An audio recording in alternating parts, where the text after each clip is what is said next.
ازيكم يا حلوين؟ عاملين ايه؟ يا رب تكونوا بخير. اهلا بيك يا برج الاسد. هنشوف الطاقة العامة ليك في اخر 10 ايام من شهر يناير 2026، وان شاء الله تكون كلها خير وسعادة لقلبك. بس قبل ما نبدأ الفيديو منساش نحط لايك والشير والكومنت الحلو بتاعنا، واللي اول مرة يشوفني يعمل اشتراك في القناة ويفعل الجرس عشان يوصلكم اشعارات بالفيديوهات، وكمان اللايفات بتاعتنا. اللي حابب يحضر معانا لايف، بنكون لايف كل يوم الساعة 7 بتوقيت مصر، واللي حابب يعمل قراءة خاصة بيقدر يتواصل معايا على الواتساب، بسيب الرقم تحت في صندوق الوصف.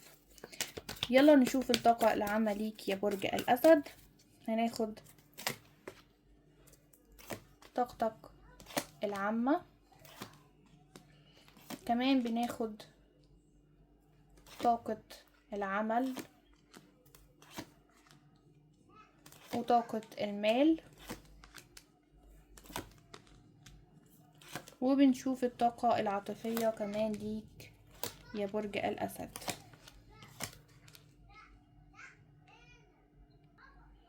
برج الأسد، بشوف هنا ان انت داخل فترة انكشاف ووضوح بعد طاقة لخبطة، بعد فترة كنت انت متلخبط فيها.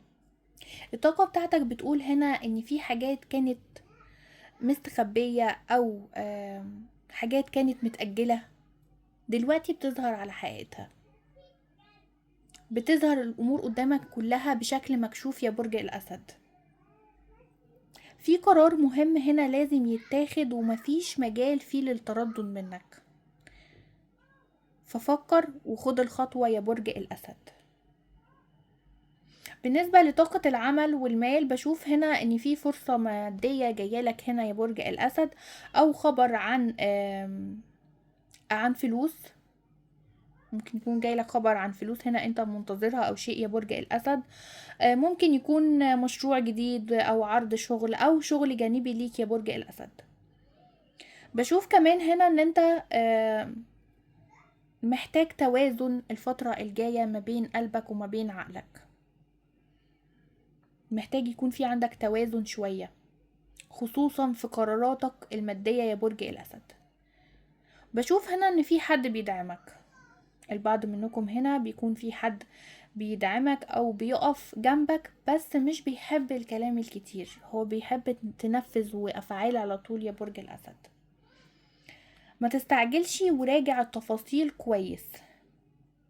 نجاحك هنا موجود بس محتاج منك هدوء.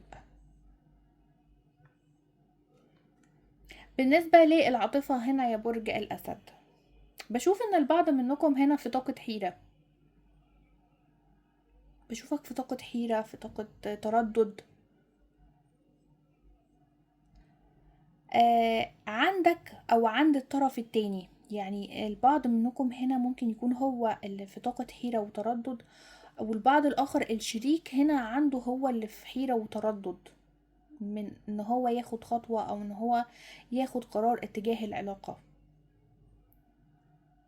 فالطاقة بالنسبة للشريك هنا ممكن تكون آه العكس يا برج الأسد، يعني طاقة عكسية. طيب في مشاعر حقيقية هنا، بس في خوف، في خوف من المواجهة أو من الاعتراف أو من الرفض. بشوف هنا إن في كلام مهم جاي ما بينك وما بينه، ممكن يكون بشكل فجائي يا برج الأسد. لو في انفصال هنا، الناس اللي بتسمعني، لو في انفصال ففي تفكير قوي في الرجوع، بس بعد ما الطرف التاني او بعد ما الشريك هنا يعترف بخطأه او باللي هو عمله معاك يا برج الاسد، او بعد ما يخرج الطرف الثالث. لان بشوف ان البعض منكم هنا ممكن يكون الشريك بعد او خرج من العلاقة او انسحب او هرب بمعنى اصح عشان خاطر وجود طرف ثالث هنا. فالشخص ده بيعترف ان هو غلط في حقك وبيرجع تاني يعتذر لك. فانا بشوف هنا يا برج الاسد ان انت عندك نهاية مرحلة وبداية لطاقة انضف وطاقة جديدة. طيب كارت النصيحة بتاعتك هنا يا برج الاسد بيقولك انت اكثر قوة مما تعتقد، لا تستسلم ابدا، لان القادم لك سوف يدهشك بمزيد من المواهب والمهارات. ثق في نفسك وفي قوتك، انت مش ضعيف، انت قوي جدا يا برج الاسد، انت اسد، هنقول ايه طيب. فمش محتاج نتكلم كتير، ما تستسلمش. بتبين للي حواليك ان انت قوي، لكن من جواك مهزوز، وانا مش عايزة كده. انا مش عايزاك من جواك حتى تبقى مهزوز يا برج الاسد، لان الجاي احسن ليك. انت نفسك هتتفاجأ من اللي بيحصل. خلي عندك ثقة في نفسك وفي قوتك يا برج الاسد. ده كارت النصيحة ليك. كده نكون وصلنا لنهاية القراءة. لو الفيديو عجبكم منساش لايك والشير والكومنت الحلو بتاعنا. اشوفكم الفيديو الجاي على خير. سلام يا اهل الحلوين.